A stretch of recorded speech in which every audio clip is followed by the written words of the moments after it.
ಅದು ಕಾಶಿ ಸಾರು ಒಂದು ಗುಣ. ಅಲ್ಲಿ ಹೋದರೆ ಇವತ್ತಿಗೂ ಆ ಗಾಯತ್ರಿ ನಿಲಯ, ಕಾಶಿ ಸಾರ್ ಮನೆ, ಆ ಜಗಲಿ ಮೇಲೆ ಕೂತ್ಕೊಂಡ್ರೆ ಹಿಂಗೆ ಕೂತ್ಕೊಂಡಿದ್ದ ತಕ್ಷಣ ಒಂದು ನಿಮ್ಗೆ ಅನ್ಸುತ್ತೆ ಇಡೀ ಪ್ರಪಂಚನೇ ನಾನು ಗೆಲ್ತೀನಿ ಅನ್ಸುತ್ತೆ. ಸತ್ಯ ಹೇಳ್ತೇನೆ. ನಾನು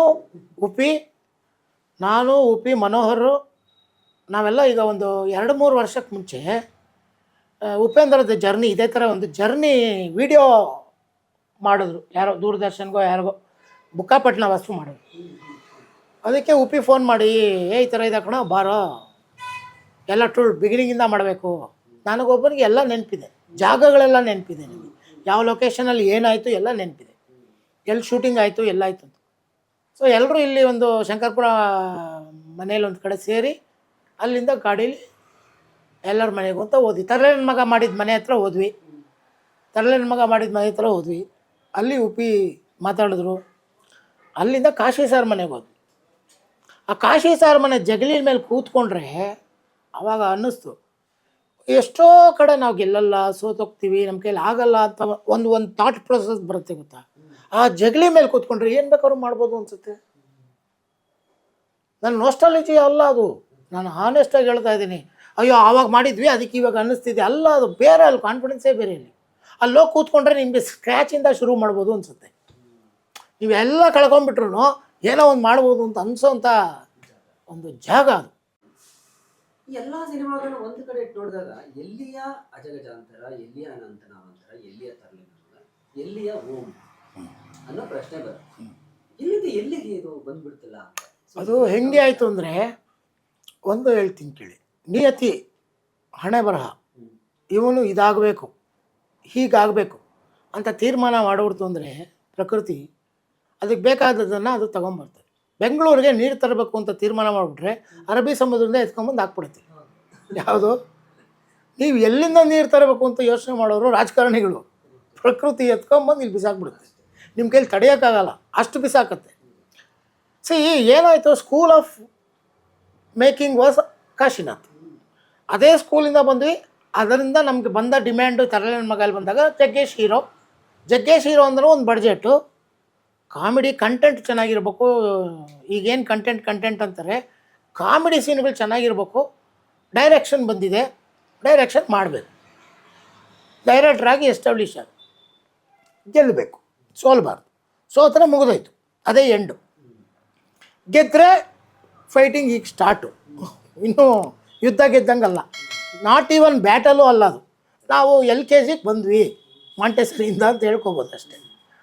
ಅದೇನಾಯಿತು, ತರಲೆ ನನ್ನ ಮಗ ಟೈಮಲ್ಲಿ ನಮ್ಮ ಮೈಂಡ್ ಸೆಟ್ಟು ಅಷ್ಟೇ ಇತ್ತು, ಅಷ್ಟೇ ನಾವು ಥಿಂಕ್ ಮಾಡ್ತಾ ಇದ್ದಿದ್ದು ಹಂಗೆ. ಆದರೆ ಕಥೆ ನಮ್ಮ ಹತ್ರ ಬೇರೆ ಇತ್ತು. ದೊಡ್ಡ ಹಿಂಗೆ ಯೋಚನೆ ಮಾಡೋ ಕಥೆಗಳಿದ್ರೂ ನಮ್ಗೆ ಆ ಪ್ರೊಡ್ಯೂಸರ್ ಆ ಥರದವ್ರು ಇರೋಲ್ಲ. ಅವರು ಆಲ್ರೆಡಿ ತರಲೇನ ಮಗ ವಿಚಾರದಲ್ಲಿ ಏನಾಯಿತು ಅಂದರೆ ಅವರೇ ರೆಡಿಯಾಗಿ ಒಂದು ಕತೆ ಮಾಡ್ಕೊಂಡು ಬಂದಿದ್ರು. ಸೂರಪ್ಪ ಬಾಬು ಅವರು ಮತ್ತು RS ಗೌಡ ಅವ್ರದ್ದು ಒಂದು ಮೆಥಡ್ ಆಫ್ ಫಿಲಿಮ್ ಮೇಕಿಂಗ್ ಇದೆ. ಅವರು ಆಗ ತಾನೇ ಒಂದು CBI ಶಿವ ಅಂತ ಒಂದು ಸಿನಿಮಾ ಮಾಡಿದರು. ಅದು ಅವ್ರಿಗೆ ಹಿಟ್ ಅಂದರೆ ದುಡ್ಡು ಆಗಿತ್ತು ಸಿನಿಮಾ. ಸೊ ಅವ್ರಿಗೊಂದು ಏನಂತಾರೆ, ಒಂದು ಟೆಕ್ನಿಕ್ ಗೊತ್ತಿತ್ತು ಅವ್ರಿಗೆ. ಈ ಥರ ಸಿನಿಮಾ ಮಾಡಿದ್ರೇ ನಾವು ಬಚಾವಾಗೋದು. ಅವ ಪ್ರೊಡ್ಯೂಸರ್ ಆದವ್ರಿಗೆ ಏನು ಬೇಕೋ ಅದು ಅವ್ರಿಗೆ ಚೆನ್ನಾಗಿ ಗೊತ್ತಿತ್ತು. ಅವ್ರು ಏನು ಮಾಡೋರು ಅಂದರೆ ದಿನ ಒಂದು ಐಡಿಯಾ ಮಾಡ್ಕೊಂಡು ಗಾಂಧಿನಗರದಲ್ಲಿ ಒಂದು 4-5 ಆಫೀಸ್ ಹಿಂಗೆ ಹೋಗೋರು. ಈ ಥರ ಒಂದು ಮಾಡ್ತಿದ್ದೀನಿ ಅಂತ ಹೇಳೋದು. ಅವ್ರು ಏನು ರಿಯಾಕ್ಟ್ ಮಾಡ್ತಾರೆ ಡಿಸ್ಟ್ರಿಬ್ಯೂಟ್ರು, ಇವ್ರು ಹೆಂಗೆ ರಿಯಾಕ್ಟ್ ಮಾಡ್ತಾರೆ, ಒಂದು ಕಾಂಬಿನೇಷನ್ ಹೇಳೋದು, ಇವನು ಅಂದರೆ ಈ ಥರ ಈ ಥರ. ಸೊ ಆ ವೈಬನ್ನು ಇಟ್ಕೊಂಡು ದೇ ಗಾಟ್ ಅವ್ರಿಗೊಂದು ಇನ್ಫಾರ್ಮೇಷನ್ ಏನು ಬಂತು ಅಂದರೆ, ಜಗ್ಗೇಶ್ ಹಿಟ್ ಮಾಡಿದ್ರೆ ಹೀರೋ ಆಗಿ ಈಗ ವರ್ಕ್ ಆಗುತ್ತೆ. ಬಿಕಾಸ್ ರಾಣಿ ಮಹಾರಾಣಿ, ಆಮೇಲೆ ಇನ್ನೊಂದು ದೊಡ್ಡಣ್ಣ ಮತ್ತು ಇವರು ಮಾಡಿದ್ರಲ್ಲ ಕಳ್ಳಮಳ್ಳ, ಇದೆಲ್ಲ ದೊಡ್ಡ ಹಿಟ್ ಆಗೋಯ್ತು. ಜಗ್ಗೇಶ್ಗೆ ಒಂದು ಫಾಲೋಯಿಂಗ್ ಸ್ಟಾರ್ಟ್ ಆಗೋಯ್ತಲ್ಲ. ಸೊ ಈಗ ಹೀರೋ ಮಾಡ್ಬೋದು ಅಂತೇಳಿ ಅವರು ಥಾಟ್ ಜಗ್ಗೇಶ್ನ ಇಟ್ಕೊಂಡು ಸಿನಿಮಾ ಮಾಡ್ಬೋದು. ಜಗ್ಗೇಶ್ನ ಇಟ್ಕೊಂಡು ಹೇಗೆ ಮಾಡ್ಬೇಕು ಸಿನಿಮಾ ಅಂತ ಅವರೊಂದು ಐಡಿಯಾ ಮಾಡ್ಕೊಂಡು ಅವ್ರು ಏನು ಮಾಡಿದ್ರು, ಫಸ್ಟ್ ಆಫ್ ಎಲ್ಲ ಕಮಲ್ ಹಾಸನ್ನು 16 ವೈದಿನಿಲೆ ಅಂತ ಒಂದು ಸಿನಿಮಾ, ಭಾರತಿ ರಾಜ ಪಿಕ್ಚರ್ ಇರಬೇಕದು. 16 ವೈದಿನಿಲೆಯಲ್ಲಿ ಫಸ್ಟ್ ಆಫಲ್ಲಿ ಅವ್ರು ಹಿಂಗಿರ್ತಾನೆ ಆ ಥರ ಇಲ್ಲಿ ಹೀರೋ ಫಸ್ಟ್ ಆಫಲ್ಲಿ ಇರ್ತಾನೆ, ಸೆಕೆಂಡ್ ಹಾಫಲ್ಲಿ ಅಣ್ಣಾಮಲೆ ಥರ ರಜನಿಕಾಂತ್ ಥರ ಆಗ್ತಾನೆ ಅಂತ. ಹೀಗಿದ್ದವನು ಹಾಗಾಗ್ತಾನೆ. ಹೇಗಾಗ್ತಾನೆ ಯಾಕೆ ಆಗ್ತಾನೆ ಅದನ್ನ ಆಮೇಲೆ ಮಾಡ್ಕೊಳ್ಳೋಣ ಅನ್ನೋದು ಅವ್ರ ಐಡಿಯಾ. ಈ ಐಡಿಯಾ ಎತ್ಕೊಂಡು ಅವ್ರು ಗಣೇಶನ ಹಬ್ಬದ ದಿವಸ ಬಂದರು. ಪಕ್ಕಾ ಗಣೇಶನ ಕೂಡ್ಸಿದ್ದೀವಿ ಅಂದರೆ ಪೂಜೆ ಮಾಡಿಲ್ಲ, ಮೊದಲ ದಿವಸ ಹಿಂಗೆ ಇಟ್ಟಿದ್ದೀವಿ ಮಂಟಪದಲ್ಲಿ.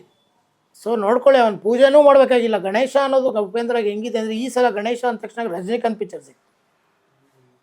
ಈ ಸಲ ಗಣೇಶಲ್ಲಿ ಏನು ಸಿಗುತ್ತೆ ಅಂದ್ಕೊಂಡೆ ನಾನು. ಒಂದೋ UA ಹಿಟ್ಟಾಗಿರ್ಬೇಕು, ರಿಲೀಸಾಗಿ ಹಿಟ್ಟಾಗಬೇಕು. ಅದು ಮುಂದಕ್ಕೆ ಕೊಟ್ಟೋಯ್ತು. ಸೆಪ್ಟೆಂಬರಲ್ಲಿ ಬರ್ತೀನಿ ನಿಂತಿದ್ರು, ಅಕ್ಟೋಬರ್ ಹೋಯ್ತು, ನವಂಬರ್ ಹೋಯ್ತು, ಡಿಸೆಂಬರ್ಗೆ ಬಂದ್ಬಿಡ್ತು. ಸೊ ಗಣೇಶನ ಹಬ್ಬಕ್ಕೆ ಏನು ಬರಲಿಲ್ವಲ್ಲ ಅಂತ ನಾನು ಅಂದ್ಕೊಂಡ್ರೆ ರಜನಿಕಾಂತ್ ಪಿಕ್ಚರ್ ಬಂದ್ಬಿಡ್ತು. ಆ ಥರ ಗಣೇಶ ಅವ್ರಿಗೆ. ಸೊ ಅಲ್ಲೇನಾಯಿತು, ಅವ್ರು ಕೊಟ್ಟರು, ಆಮೇಲೆ ಅದು ಹೋದ್ವಿ, ಅವ್ರು ಕೊಟ್ಟಿದ್ದ ಐಡಿಯಾ ಇಟ್ಕೊಂಡ್ವಿ. ಸರಿ ಮಾಡೋಣ ಪಿಕ್ಚರು ಅಂತ ತೀರ್ಮಾನ ಮಾಡಿದ್ವಿ. ನಾವು ಸಂಧ್ಯಾ ಲಾಡ್ಜಲ್ಲಿ ಕೂತ್ಕೊಂಡ್ವಿ, ಒಂದು ವಾರ ಕೂತ್ಕೊಂಡ್ವಿ. ನಮ್ಗೆ ಅನ್ನಿಸ್ತು ಆ ಕತೆ ಮಾಡೋಕ್ಕೆ ನಮ್ಗೆ ಕಷ್ಟ ಅನ್ನಿಸ್ತು. ಅಂದರೆ ನಮ್ಮ ಮೈಂಡ್ ಸೆಟ್ಗೆ ಕಷ್ಟ ಅನ್ನಿಸ್ತು. ಒಂದು ಹಂತದಲ್ಲಿ ನಮಗೆ ಕಾಶಿ ಸಾರಿಗೆ ಅಂತ ಮಾಡಿದ್ವಲ್ಲ, ಅವಳೇ ನನ್ನ ಸೊಸೆ, ಅದನ್ನೇ ಜಗ್ಗೇಶಿಗೆ ಮಾಡಿಬಿಟ್ರಿ ಹೆಂಗೆ ಅಂತ ನಾವು ಅಂದ್ಕೊಂಡು ಪ್ರೊಡ್ಯೂಸರ್ ಕತೆ ಹೇಳಿದ್ವಿ. ಅವ್ರಿಗಿಷ್ಟ ಆಯಿತು, ಬಡ್ಜೆಟಲ್ಲಿದೆ ಅಂತ ಅವ್ರಿಗೂ ಕನ್ಫರ್ಮ್ ಆಯಿತು. ಸೊ ಅವ್ರೇನು ಮಾಡಿದ್ರು, ಅದೇ ಟೈಟ್ಲ್ ಇರಲಿ, ತರಲೆ ನನ್ನ ಮಗನೇ ಟೈಟ್ಲ್ ಇರಲಿ, ಆ ಕತೆ ಮಾಡೋಣ ಅಂತ ಫಿಕ್ಸ್ ಆಗಿ ಅದು ಹಾಗೆ ಸ್ಟಾರ್ಟ್ ಆಯಿತು, ತರಲೆ ನನ್ನ ಮಗ. ಸೊ ಅವ್ರು ಏನು ಕತೆ ತೊಗೊಂಬಂದಿದ್ರು ಅದು ಬಂಡ ನನ್ನ ಗಂಡ ಆಯಿತು. ಉಪೇಂದ್ರಾಗೆ ಬಂದಿದ್ದು ಸಣ್ಣ ಪಿಕ್ಚರು, ಸಣ್ಣ ಪ್ರೊಡ್ಯೂಸರು, ಸಣ್ಣದಾಗಿ ಮಾಡಬೇಕು, ಗೆಲ್ಲಬೇಕು. ಸೊ ಗೆಲ್ಲಕ್ಕೆ ಏನು ಮಾಡಬೇಕು? ಸೊ ಗೆಲ್ಲಬೇಕು ಅಂದರೆ ಕಾಶಿನಾಥ್ ಅವ್ರದ್ದು ಕೇಳು ಫಾರ್ಮುಲಾ, ಡಬಲ್ ಮೀನಿಂಗು, ಅವೆಲ್ಲ ನಾವು ಆ ಸ್ಕೂಲಿಂದ ಬಂದಿದ್ದನ್ನು ಇಟ್ಕೊಂಡಿಲ್ಲ. ಆದರೆ ನಾವು ಸೋತೋದ್ರೆ ಇವತ್ತು ಯಾರು ಕೇಳೋರು ನಮ್ಮನ್ನು? ಆವತ್ತೇ ಮನೆಗೆ ಹೋಗ್ಬಿಡ್ತಿದ್ವಿ. ಸೊ ಹಂಗಾಯಿತು. ಬಟ್ ಅದಾದಮೇಲೆ ಬರ್ತಾಯಿದ್ದ ಸಿನಿಮಾಗಳೆಲ್ಲ ಬರೀ ಆ ಥರದ್ದೇ ಬಂತು. ಅಂದರೆ ಶ್ರೀನಿವಾಸ ಮೂರ್ತಿಯವ್ರು ಮಾಡಿಕೊಡಿ ಅಂದರು, ಜೈ ಜಗದೀಶ್ ಕಡೆಯವ್ರು ಯಾರೋ ಮಾಡಿಕೊಡಿ ಅಂತ, ಜೈ ಜಗದೀಶೇ ಅನ್ಸುತ್ತೆ ಮಾಡಿಕೊಡ್ರಿ ಅಂದರು, ಚಿದಂಬರ ಶೆಟ್ಟರು ಮಾಡಿಕೊಡಿ ಅಂದರು ಉಪೇಂದ್ರಗೆ. ಎಲ್ಲರೂ ಆ ಥರ ಒಂದು 10 ಲಕ್ಷ 12 ಲಕ್ಷ ಈ ಥರ ಒಂದು ಬಡ್ಜೆಟಲ್ಲಿ ಮಾಡಿಕೊಟ್ಬಿಡಿ, ಕಾಶಿ ಸರ್ ಬಡ್ಜೆಟಲ್ಲಿ ಅಂತೆ ಅಂದರು. ಈ ಕಾನ್ಷಿಯಸ್ಲಿ ನಾವು ಡಿಸೈಡ್ ಮಾಡಿದ್ವಿ ಮಾಡೋದು ಬೇಡ ಅಂತ. ಬ್ರ್ಯಾಂಡ್ ಆಗೋಗ್ಬಿಡ್ತೀವಿ. ಬ್ರ್ಯಾಂಡ್ ಆದಮೇಲೆ ಒಂದು ವರ್ಷ ಆದಮೇಲೆ ಅದು ಯಾವುದೋ ಒಂದು 2-3 ಫ್ಲಾಪ್ ಆಯಿತು ಅಂದಮೇಲೆ ಮುಗಿದೋಯ್ತು ನಮ್ಮ ಕತೆ. ಆಮೇಲೆ ನೆಕ್ಸ್ಟ್ ಏನಾಗುತ್ತೆ ನಮ್ಮ ಕತೆ ಅಂದರೆ, ನಾವು ಯಾವುದೋ chamber meeting, director association meeting ಇಂಥ ಕಡೆ ಸುತ್ತಾ ಇರಬೇಕು, ಹಂಗಾಗ್ಬಿಡ್ತದೆ. ಅದನ್ನೇ ಹೇಳಿದ್ದು. ಅಂದರೆ ಅಲ್ಲಿ ಓದೋರೆಲ್ಲ ಆ ಥರ ಅಂತ ನಾನು ಹೇಳ್ತಾ ಇಲ್ಲ. ಅಂದರೆ ಸ್ಟ್ರಗಲ್ ಆಗ್ಬಿಡುತ್ತೆ ಲೈಫು. ಬೇಡ, ನಮ್ಮ ರೂಟು ನಾವು ಬೇರೆ ಏನೋ ಮಾಡ್ಕೊಳ್ಳೋಣ, ಮಣಿರತ್ನಮ್ಮು, ರಾಮ್ ಗೋಪಾಲ್ ವರ್ಮ ಆ ಸ್ಟೈಲಲ್ಲಿ ಏನಾದ್ರು ಮಾಡೋಣ ಅಂತ ಸ್ಟ್ರಗಲ್ ಮಾಡ್ತಾಯಿದ್ವಿ. ಅಲ್ಲಿಗೆ ನಮಗೆ ಶ್ರೀರಾಮಚಂದ್ರ ಡೈಲಾಗ್ ಬರಿತಾ ಇದ್ದಾಗ ಕುಮಾರ್ ಗೋವಿಂದ್ ಸಿಕ್ಕಿದ್ರು ಉಪೇಂದ್ರಗೆ. ಆವಾಗ ಉಪೇಂದ್ರ ಶ್ರೀರಾಮಚಂದ್ರಗೆ ಧನರಾಜ್ ಪ್ರೊಡ್ಯೂಸರ್. ಅಲ್ಲಿ ಅವರಿಗೆ ಪೆಟ್ಟಿ ಫೈನಾನ್ಸ್ ಕೊಡ್ತಿದ್ರು ಅನ್ಸುತ್ತೆ ಕುಮಾರ್ ಗೋವಿಂದ್. ಶೂಟಿಂಗ್ ಮಾಡೋಕ್ಕೆ ಡೈಲಿ ಇಷ್ಟು ಕೊಡೋದು, ಇಷ್ಟು ಕೊಡೋದು. ಅವ್ರು ಫೈನಾನ್ಸ್ ಮಾಡ್ತಿದ್ರು, ಫೈನಾನ್ಸು ಏನೋ ಮಾಡ್ತಿದ್ರು. ಅವ್ರು ಒಂದಿತ್ತು ಆಫೀಸ್, ಈ ಹೋರ್ಡಿಂಗ್ಗಳೆಲ್ಲ ಹಾಕೋದು, ಆಗೋದೊಂದು ಬಿಸ್ನೆಸ್, ಗ್ಲೋಸೈನ್ ಬೋರ್ಡ್ ಹಾಕೋದು, ಏನೋ ಮಾಡ್ತಾಯಿದ್ರು. ಅವರು ಇವರಿಗೆ ಪರಿಚಯ ಆಗಿದ್ದಾರೆ ಉಪೇಂದ್ರ ಅವರಿಗೆ. ಆಮೇಲೆ ಒಂದು ಹಂತದಲ್ಲಿ ಉಪೇಂದ್ರಗೆ ಇನ್ನೊಬ್ಬರನ್ನ ಇಟ್ಕೊಂಡು ಸಿನಿಮಾ ಮಾಡಬೇಕು ಅನ್ನೋ ಪರಿಸ್ಥಿತಿ ಇಲ್ಲಿತ್ತು. ಇನ್ನೊಬ್ಬರು ನಾನೇ ಪ್ರೊಡ್ಯೂಸರ್ ಆಗ್ತೀನಿ ಅಂತ ಹೇಳಿದ್ರು. ಯಾರೋ ಒಂದು ಬೇಕು ಬೆಳಿಗ್ಗೆ ನೋಡಿದ್ದೀರಾ, ಅದರಲ್ಲಿ ಆನಂದ್ ಅಂತ ಒಬ್ಬರು ಇದ್ದಾರೆ ಹೀರೋ. ಅವರು ನಾನು ಮಾಡ್ತೀನಿ ಪಿಕ್ಚರ್ನ ನಿಮ್ಮ ಜೊತೇಲಿ ಅಂತ ಉಪೇಂದ್ರಗೆ ಹೇಳಿದರು. ಒಂದು ಸೀರಿಯಲಲ್ಲಿ ಉಪೇಂದ್ರ ಮತ್ತು ಅವರು ಒಟ್ಟಿಗೆ ಮಾಡಿದ್ರು ಆ್ಯಕ್ಟಿಂಗ್, ನಿರ್ಮಲೆಯ ಸಾಕ್ಷಿ ಅಂದ್ಬಿಟ್ಟು. 90 ಇರ್ಬೋದು. ಅದೇ ಇದ್ರ ಟೈಮಲ್ಲಿ ನಾನು ಇಂಡಸ್ಟ್ರಿಗೆ ಬಂದು ಹೊಸದು ಅಂದರೆ 95, 89, 90 ಮಧ್ಯೆ ಆ ಟೈಮಲ್ಲಿ. ಆವಾಗೊಂದು 2 ಸೀರಿಯಲ್ ನಮ್ಮವ್ರು ಮಾಡ್ತಿದ್ರು, ಫ್ರೆಂಡ್ಸುಗಳು ನಮ್ಮ ಸರ್ಕಲಲ್ಲಿ ಇದ್ದವರು. ನಿರ್ಮಲೆಯ ಸಾಕ್ಷಿ ಅಂತ ಒಂದು ಮಾಡ್ತಿದ್ರು, ಸುಕುಮಾರ್ ಪೆರೋಡಿ ಅಂತ. ಆಮೇಲೆ ಅವರು ಕಲಿಯುಗ ಕೃಷ್ಣ ಮಾಡಿದ್ರು. ಆಮೇಲೆ ಇನ್ನೊಂದು ಬದುಕು ಚಟಕ ಬಂಡಿ, ನಮ್ಮ ಗಣೇಶ್ ಕಾಸರಗೋಡು ಅವರೆಲ್ಲ ಅದರಲ್ಲಿ ಇದ್ದರು. ಅದು ಎಲ್ಲ DDನೇ, ಆವಾಗ ಪ್ರೈವೇಟ್ ಚಾನಲೇ ಇಲ್ಲವ, ಎಲ್ಲ ದೂರದರ್ಶನಕ್ಕೇ. ಅದರಲ್ಲಿ ಒಂದರಲ್ಲಿ ಉಪೇಂದ್ರ ಆ್ಯಕ್ಟ್ ಮಾಡಿದರು. ಅದರಲ್ಲಿ ಹೀರೋ ಆಗಿದ್ದವರು ಆನಂದು. ಅವರು ನಾನು ದುಡ್ಡು ಅರೇಂಜ್ ಮಾಡ್ತೀನಿ, ಒಂದು ಪಿಕ್ಚರ್ ಮಾಡೋಣ ಅಂಥೇಳಿ ಅವರು ಹೇಳಿದರು. ಯಾವ ಪಿಕ್ಚರ್ಗೆ ಅಂದರೆ, ಓಮ್ ಏನು ಕತೆ ಇದೆಯೋ ಆ ಕಥೆನ ಮಾಡ್ತೀನಿ ಅಂತ.